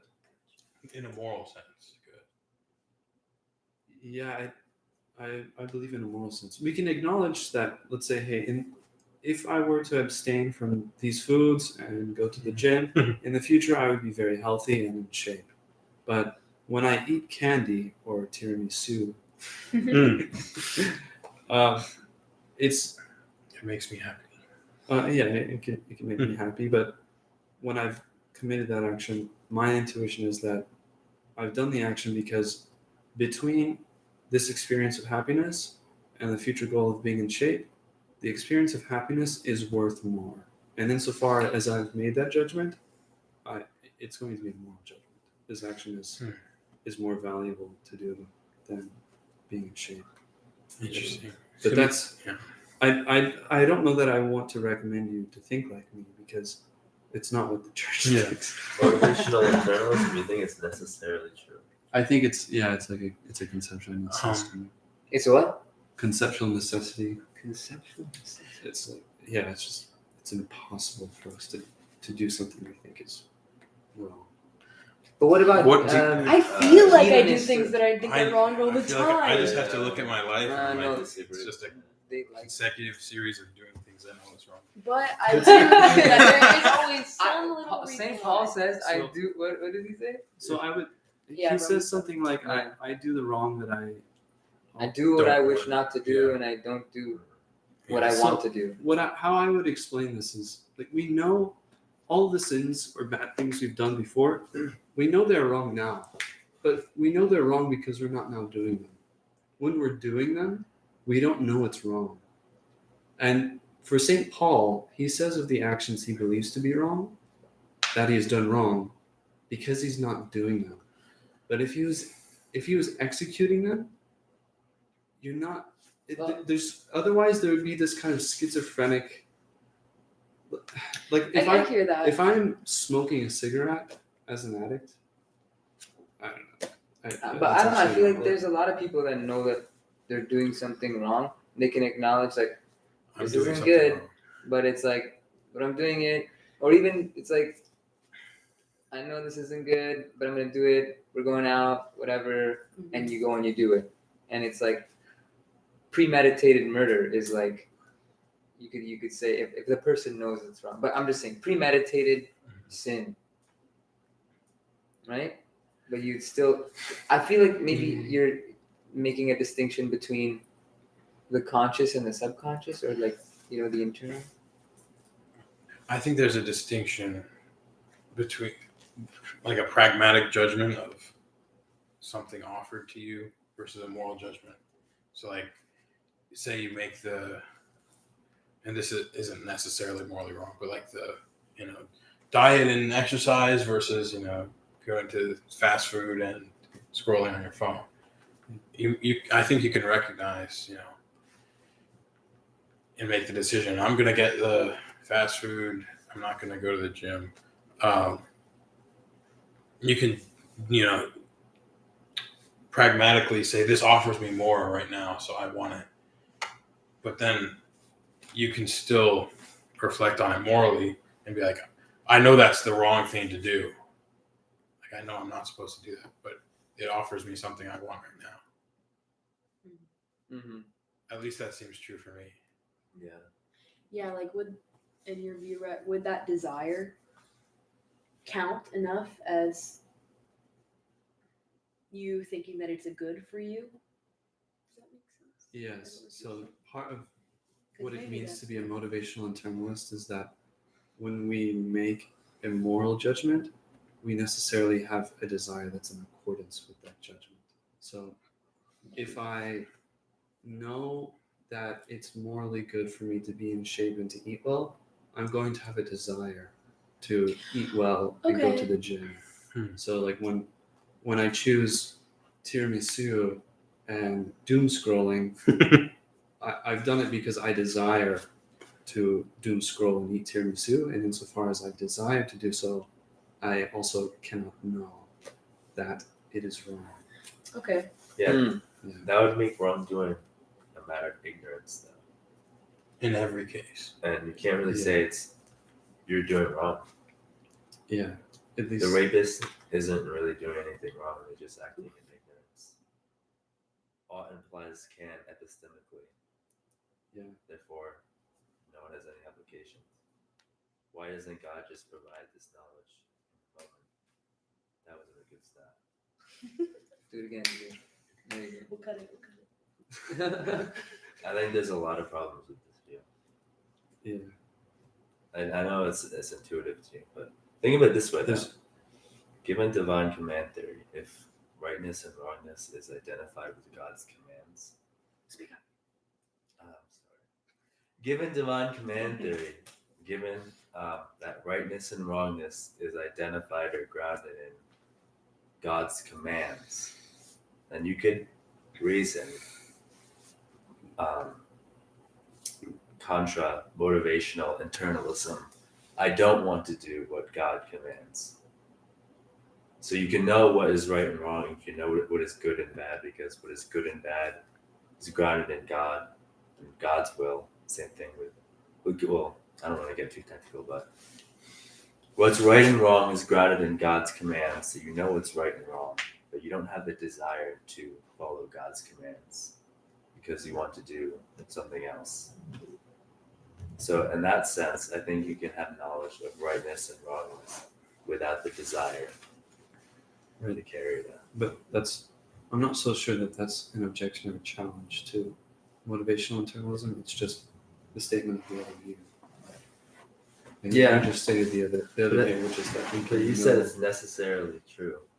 If you can provide something that's, you seem to want to make it like a conceptual truth. So you can provide a coherent view that disagrees with that, then that would seem to reduce the force of. Yeah, and I think what the motivational internalism, we'll use my view as strong motivational internalism, where the strong just designates conceptual necessity. Mhm.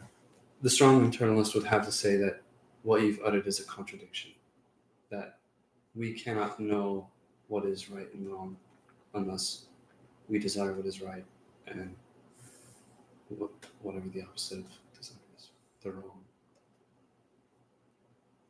Yeah, I'm just gonna disagree with the view. I think you should, but I also think there is a long-standing tradition of this kind of motivational internalism from Socrates to Aristotle. I think Richard Swinburne is also a kind of motivational internalist. Saint Augustine might be this too, but I'll need to check on them. But it flies in the face of what the church teaches, and it flies in the face of what are other long-standing traditions concerning the same So, matter. if true, would that mean hell is empty? Yeah, I it would I be. think so. Even Because there's no mortal sin. so, okay. So Debunked. No. Yeah. So if the church teaches that hell is not empty, then if that's entailed, that should be enough to just we're throwing it out. But that's very interesting to think about. Yeah, but aside Yeah, from that's- maybe yeah. That was a good tangent. That was like that was such a intellectual show off right there. I'm so impressed by both of you guys. Yeah, that was good. To everyone, this makes the philosophy degree worth it. Just for that. That was like a $1,000 conversation. Doesn't Forget make it. money though. $3 you know? off. It doesn't get the views. Yeah. It doesn't get the views, but I'm impressed. Me too. I respect that. I think what should be a conceptual necessity is that we act in accordance with what we desire, unless we're coerced. I agree. Now That's that I is agree with closer. that. Yeah, I Yeah. can get behind Yeah. that. Yes. Okay, but what it is we desire isn't necessarily what we have judged to morally. I think even if you are coerced, you would act according to desire That's true. What? in a strict sense. Yeah. Yeah. If you're So coerced, if I put a gun to your head and said, "Do this," you could be like, "No." If you act in the way that So- I make you, you're saying I judge my life to be worth more than resisting this action. So you're still making a desire-based choice. And yeah. Under coercion, that person who is coerced but nevertheless acts is surely less responsible. Yes. Oh, for that. Yeah, well, yeah. Yeah. Culpability goes down. like what? 43%. Yeah. Culpability goes down enough for it What? to not be a mortal sin. 51%. Yeah, My pastor holds your view, though. he does. Yeah, he always Interesting. says to know and not to do is not to know. That's what he says all the time. Like, Yeah, you always that's- act in accordance with I- what you know I to be don't good. understand. It must be Yeah, wrong. it has every time he says that, I'm like, I mean, because like I think maybe like drug addiction is a good example for addicts that have gone to rehab, know the effects, know everything that is wrong about it, but then still. I think it's a belief issue. There's Maybe- It's also not a no. It could be a belief issue. I know, but I don't believe in that moment. That's you. If that's knowledge the is a justified behaviorism. true belief, you must Yeah. believe it if you have knowledge. So then they don't. Yeah. Well, then okay. they Then, wouldn't. What were then you they saying? wouldn't. Okay. I see. In the case of drug addiction, you have those who have attended rehab. They know all of the implications. They see its wrongness, and then they relapse. Yeah. What? Like, I don't know. I think that sometimes when you're in the action of picking up that vice that you know is wrong and has done you wrong in your personal life and you felt the experience, it doesn't have to be drugs, whatever it is, but going back because you either do have that desire or addiction, both, I guess. But you know that what you're about to do is going to be negative, but it almost feels like you can't not do that thing. Mm. Like it almost feels like the temptation is overwhelming for that thing in a sense, the way that drug addictions talk. So I don't know if that would be an example of knowing and then still doing, even though that you know it's wrong, or maybe it would be a coercion thing if addiction is in play. But yeah, I don't know. Yeah, the kind of internalism that I have found intuitive would just say that in the moments of the person relapsing, it's a moment of forgetfulness. They've forgotten all the goodness that's been given to them, that has taught them this is wrong, and because they've forgotten, they've judged it to be a good thing. But I see. I understand where you're coming Yeah, I see the. I don't the think it's appeal. good though. from. But I do understand the attraction of it. Yeah. Same. But then I just look at my life and I'm like, that's not true. Yeah. Yeah. Well, and not. But no, when I look at my life though, sometimes I do think it's true because sometimes afterwards you're like I just forgot everything. I think You this know? I think it can be true in circumstances. Yeah, it seems like Mm. in that moment, I just none of the things that I told myself last time were in my mind this time. Yeah. You know, like. Yeah. I don't know. I've been in some situations where it's like, red alarm, this is bad. Ignore. Then Yeah, there's actually in Romans, in their unrighteousness, they suppress the truth.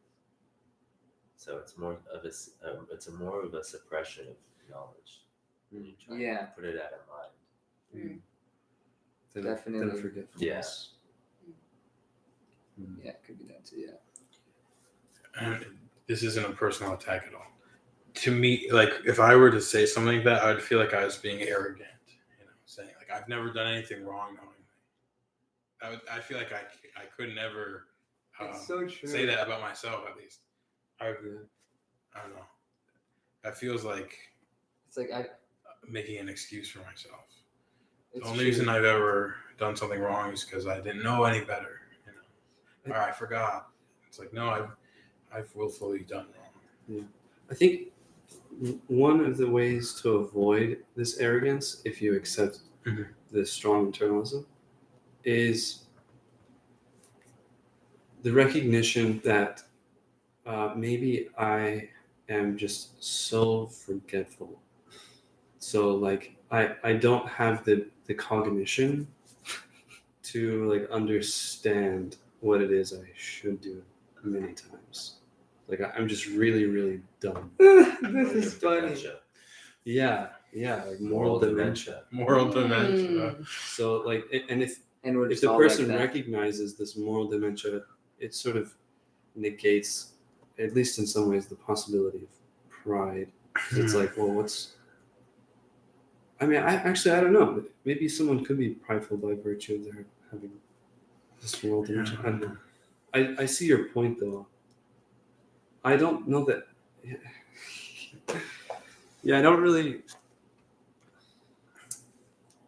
like motivational internalism anymore. Whatever. It also comes from David Hume, our arch enemy. Is it? Everything Hume says is wrong. Everything Aristotle says is right. Truth bomb. Oh man. Okay, now the degree value just went down. After you said that, I was like, oh, they're brainwashed. Never mind. Can I do a plug for JP Moreland? Yes, always. Sure. So I have two introductions to meta-ethics. One is by Andrew Fisher, and the other is by David Horner and JP Moreland. This one is much better. That one is good. Sorry, Here's the plug. Andrew Fisher, we love you if you're watching. Yeah, sorry, Andrew Fisher.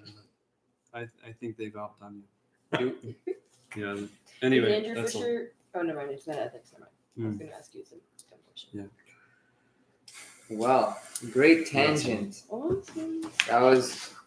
That's just a regular conversation with us here. I thought that book said meatballs at first. I thought it said And mechanics. I was, Oh yeah. Well, I'm just hungry. I think. I have spam. Really? No, I want to keep asking. I have food at home. I'll All give right, you well, a can of spam we're- another time. We're at 140, Maybe probably in December. close to 150. Yeah. So do we want to wrap up? It is 10. time for bed. Yeah. Concluding thoughts. So back to our AI discussion, AI, people, and education. Maybe we could just go around and say some concluding thoughts. Or what do you guys think? Who would like to begin? We don't have to go in any particular order. And you could like try to, if anyone wants to just summarize some stuff, or I don't know, or just go. Well, I guess I have two semi quotes that I think wrap up my opinion on this. The first is actually a paper, Simone Weil on right use of study. Her entire paper talks about how, it's such a good paper. Please read this paper. Rickabaugh made us read it every single semester. But the thesis of it is that even when we're doing tasks that feel mundane or difficult, or even if we set out for a goal of achieving something and don't actually achieve the original goal, the concept of putting our attention towards something and working diligently, it's like prayer. She says doing that in our schoolwork is going to train us to be good spiritual beings, because we're focusing our attention on how to struggle through something, how to become disciplined, not only morally or vocationally, but spiritually, in that way. So I think that's a really important thing with all of this is like, okay, are we totally giving up our ability to be disciplined and be attentive to things? But we need to really see like the beauty and the struggle of the math problem, even if we don't get the right answer, because that's where the character formation comes. And then in Crime and Punishment, Dostoevsky is going to say, your greatest sin is that you have given yourself up for nothing. And in my talk, I think that what am I trying to say? Efficiency, that race for the inputs and outputs, I think that's our modern nothing that we're giving ourselves up for. Because at the end of the day, what does that give us? Lesser relationships, lesser critical thinking skills, more time to sit on our phone and do what? Nothing. So yeah, I think there's really good uses for AI in some fields, in some ways, but for everyday common use, we need to be careful about giving up too much of ourselves. Yeah, that's great. Assessing the morality of implementing generative AI in educational context requires first understanding what humans are, because if the implementation does not advance the purpose of humanity or cultivate what we are as humans, it's not going to be a good thing. But if we understand humans as simply the tools for increasing output, increasing capital, generative AI is going to be excellent. But if humans are more than that, perhaps we need to, anyway. So human anthropology and theological anthropology is really important to understand what's going on. Mm-hmm. Liberal arts education is about studying and gaining knowledge for the love of the game, not as a means to an end. Yeah. Love of the game. The love of the game, making yourself a better person, which is why we should find some people in society who exemplify that. Give them a talk at PBA and make it 2 chapel credits instead of a certain day which will not be named. And we should ban, walk back the AI policy.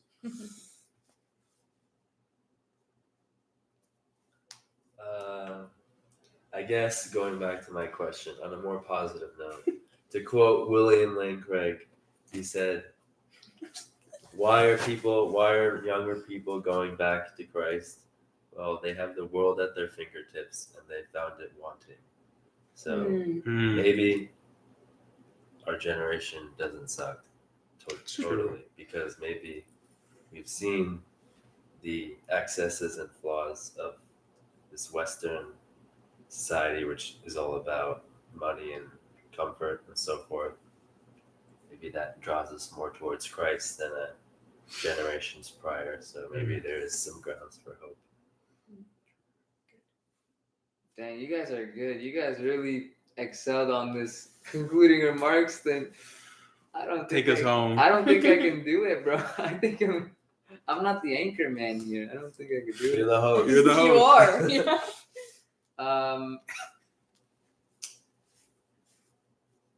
What is it? Wherever you are, good afternoon, good morning, Good night. Peace. I can't. Good. That was great.